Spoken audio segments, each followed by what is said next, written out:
Hello, Paul Tchaikovsky here, Cloud Services Black Belt at Red Hat. Here's a quick demo I threw together. It's going to show you how I'm using the new OpenShift Lightspeed Operator on top of my Azure Red Hat OpenShift cluster in order to ask questions about how to use OpenShift. And of course, it is tied back to Azure OpenAI as the large language model.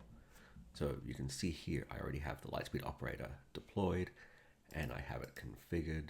Nothing too exciting here, just kind of the OpenAI configuration bits in order to connect to my LLM that's being run by Azure OpenAI.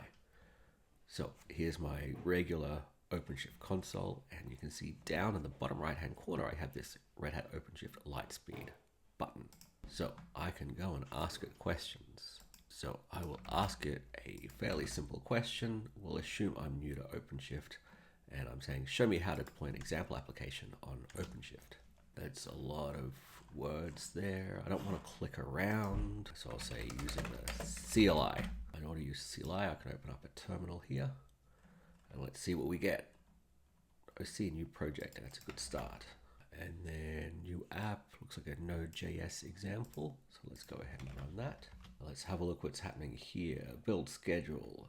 So we can track the progress of the build. Here we go. It looks like it's performing a build of the image.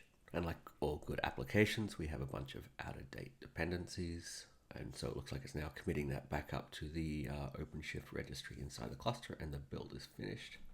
So if we do our OC get pods, we'll probably see our pod. So you can see our build is completed and our pod is running. Oh, there you go. It's telling us here how to do that. And so we want to expose. So we'll go ahead and run this command, OC expose. And then that should give us a route. And then let's go ahead and open this route up. We'll paste this in. It failed. This is probably because it is not HTTPS. Here we go. So HTTP, not HTTPS. It is working, but really we should be using HTTPS, right? Because we want something reasonably secure. So let's ask about that. Do expose. Here's a patch. This looks exactly like what I want. Let's go ahead and apply this patch. Patch is done. So let's go ahead and refresh this, and it should fail. And if we put HTTPS back in front of it, it should work. There we go. That was pretty easy. And of course, don't forget to thank your local AI so that when they take over the world, they think nicely of you.